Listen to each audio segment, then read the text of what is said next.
بیٹے ایک زمانے میں اپنے باپ کو اس کنویں میں ڈالا تھا. لمبا زمانہ نہیں گزرا، وقت گھوم کر نہیں آیا، تم نے اپنے باپ کے ساتھ جو معاملہ کیا، تیری اولاد وہی معاملہ تیرے ساتھ کیا ہے. اگر تم اونچی آواز سے بات کرو گے، مارو گے، ڈانٹو گے، گھروں سے بھگاؤ گے، ادب نہیں کرو گے، احترام نہیں کرو گے، وہ زمانہ پلٹ کر آئے گا، تمہاری اولادیں تمہیں گھر سے نکالیں گی، تمہاری بے عزتیاں کریں گی، تمہیں بھگا دیا جائے گا.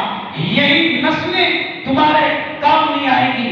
یاد رکھیں جو جیسا بوئے گا، جو جیسا قدر اپنے والدین کی کرے گا، ویسے ہی اس کی نسلیں اس کی ویسی قدر کرے گی.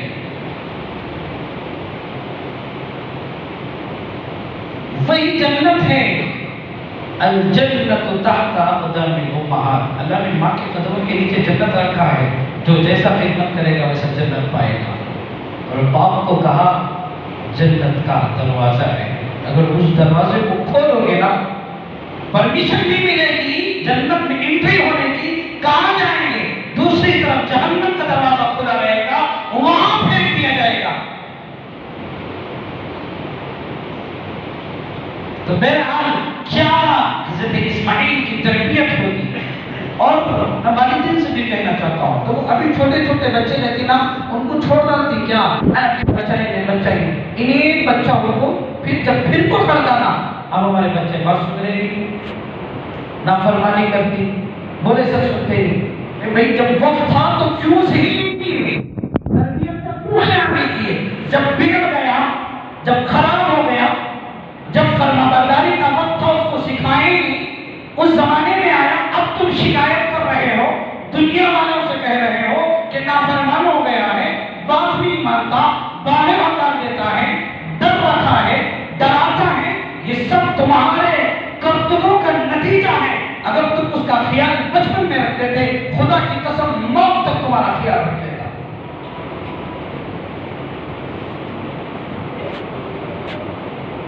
تو بہرحال حضرت ابراہیم علیہ السلام نے جب کہا یا ابت انی ارى فی المنام، بیٹے اے میرے بیٹے تمہیں ذبح کا حکم ہوا ہے، تمہاری رائے کیا ہے؟ تو حضرت اسماعیل نے کہا یا ابت افعل ما تؤمر ستجدنی ان شاء اللہ من الصالحین.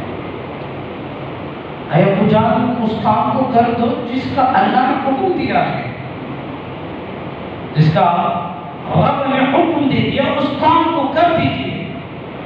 ستجدنی انشاءاللہ من الصالحین، انشاءاللہ مجھے صبر والوں میں پائے. بیٹا بھی راضی، باپ بھی راضی اس اللہ کے حکم کے لیے. یہی دنیا کا قانون ہے، اللہ کا یہی فیصلہ ہے ہر انسان کے لیے. جب معاملہ خدا کا ہو تو ساری چیزیں ختم کر دو، اللہ کے یہاں دوڑ پڑو. یہ سبق تھا، یہ دنیا کو سبق دینا تھا. صرف اس لیے نہیں کہ کوئی جانور قیمتی 1 لاکھ کا، 2 لاکھ کا، 5 لاکھ کا، 10 لاکھ کا یا 10,000 کا جانور لائے، ذبح کر دیے، یہ سمجھے کہ ادا ہو گئی، گوشت کو تقسیم کر دیا تو سمجھو کہ قربانی ہو گئی. ایسا نہیں ہے، قرب حاصل کرنا ہے. حضرت ابراہیم نے اپنے جذبات کو توڑ دیا، اللہ کے سامنے اپنی چیزوں کو، اپنے بیٹے کو جو اتنی عمر میں 90 سال کی عمر میں جس کو اللہ نے بیٹا دیا، حکم ہوا تو قربان کرنے چلے گئے. ویسے ہی اللہ کے لیے دنیا کی کوئی بھی چیز ہو ہم قربان کرتے ہیں. یہی وہ سبق ہے جو حضرت ابراہیم اور اسماعیل نے دیا ہے.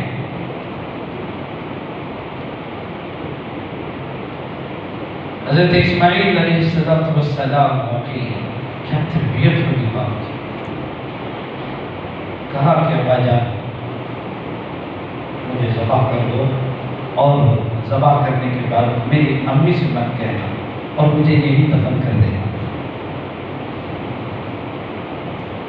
تو بہرحال حضرت ابراہیم علیہ السلام نے چھری لے کر ذبح کے لیے پیشانی کے بل بٹھایا اور حلق پر چھری چلا رہے. چھری چلنے کا نام نہیں لیتی.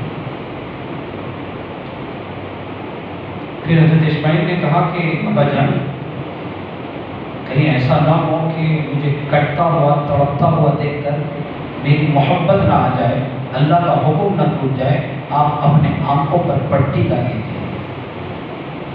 پٹی کو ڈال دیا گیا۔ اب جب چھری نہیں چل رہی تھی، سمجھا کہ چھری تیز نہیں ہوگی، اس کو تیز کر رہے تھے حضرت اسماعیل نبی کے ساتھ۔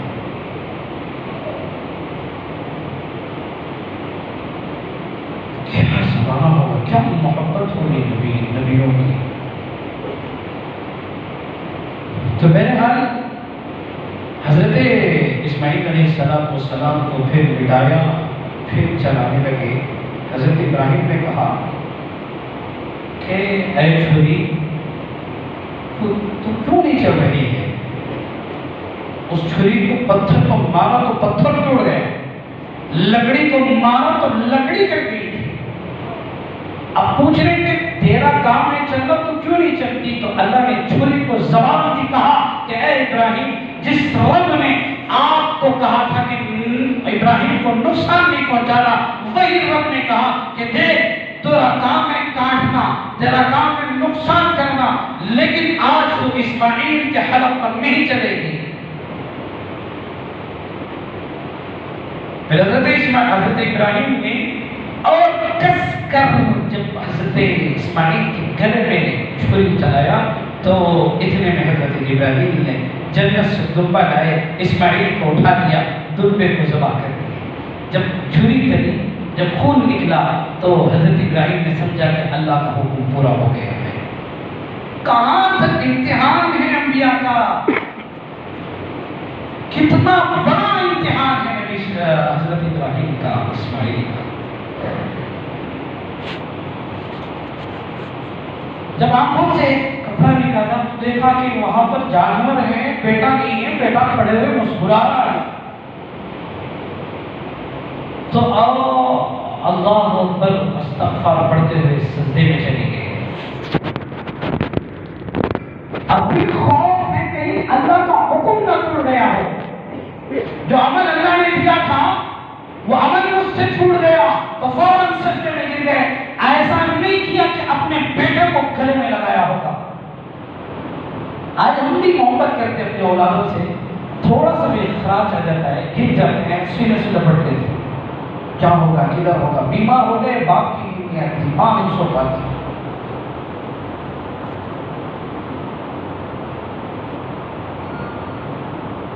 کیسے اپنے آپ کو اللہ کے سامنے جھکا دیتے تھے، لیکن آج کیا ہے، اذان 5 بار ہوگی تو بھی کوئی نماز کے لیے نہیں آئے گا۔ ہمیں کتنا اچھا حکم اللہ کا ماننے دیکھو، کامیابی دنیا میں ڈھونڈ رہی، کیسا مل جاتی ہے، کیسا مل جاتی ہے، کام کیسا کمانا، کیسا بنانا، کیسے پراپرٹیاں بنانا کر لیں، بنائیے آپ حلال طریقے سے جتنا کر سکتے کریے، گناہ نہیں ہے، ویسے اللہ کے راستے میں خرچ کیجیے، لیکن اس کی بھی آواز سن لیجیے، مسجدوں میں اوپر سے آوازیں آتی ہیں، مؤذن کہتا ہے حی علی الفلاح، آؤ کامیابی کی طرف، کہاں ڈھونڈ رہے ہیں کامیابی؟ مؤذن کہنا آئیے یہاں کامیابی ہے، ڈھونڈ رہے ہیں کامیابی دنیا کی دنیا کی وہ زیب و زینت میں ہم کامیابی کو ڈھونڈ رہے ہیں۔ فرق ہے کہ نہیں انبیاء میں ہمارے میں، اپنے بیٹے کو قربان کرنے چلے گئے، قربان ہونے کے بعد بھی جب دیکھا کہ دمبا ذبح ہوا، اللہ کے لیے سجدے میں گر کے توبہ مانگنے، کئی طرح حکم تو نہیں چھوڑ گیا ہے۔ آج ہم کتنے حکموں کو اللہ کے چھوڑتے ہیں، اذان سن کر گھروں میں بیٹھتے ہیں، اذان سن کر ہم اپنے کاموں میں لگے رہتے ہیں، اذان کا کوئی ادب نہیں، احترام نہیں، جس طرح ادب پہلے تھا، ادب سارا نکل گیا، عورتیں اپنے کاموں میں بزی رہتی ہیں، اذانیں ہو رہی ہیں، ٹیویاں چل رہی ہیں، اذانیں ہو رہی ہیں، اپنے کاموں میں لوگ بزی ہیں، غیبتوں میں مشغول ہیں، بزنسوں میں مشغول ہیں، یہ دل اللہ کے گھر کی طرف، اس اذان کی طرف متوجہ نہیں ہوتا۔ جب مؤذن کے الفاظ کہتا ہے، مؤذن یہ تو عربی میں کہتا ہے نا، تو مؤذن کو بھی چینج کر دینا چاہیے، اردو بولنا چاہیے تاکہ سمجھ جائے۔ حی علی الفلاح کی جگہ یہی الفاظ ہے کہ آؤ کامیابی کی طرف، کامیابی کا راستہ ڈھونڈ رہے ہیں ہر انسان، میں بھی اس میں شامل ہوں، میں فرشتہ نہیں ہوں، آخر یہ کس میں شامل ہے؟ کیا سوچتے ہیں کہ کیسی کامیابی مل جائے، کیسے ہم مالی اعتبار سے آگے بڑھتے رہیں، ہماری پراپرٹیاں زیادہ ہو جائیں، ہم دنیا کے واحد شخص ہو جائے جو سب سے زیادہ پاورفل آدمی ہو، یا علاقے کا یا گلی کوچوں کا سب سے پاورفل آدمی ہم ہو جائے۔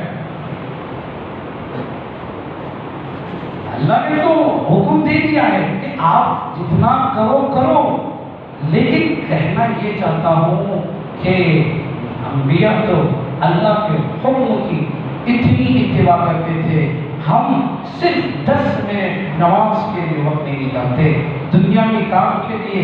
ہمیں تو سوچتے کہ صبح سے شام کمانے جانا، تو صبح کو 9-10 سے، صبح کو 8 سے، فجر سے لے کے شام تک اپنی دنیاوی کام میں وقت دیتے ہیں، صرف 10 منٹ جب نماز کا وقت ہوتا ہے تو نماز کے لیے وقت نہیں دیتے۔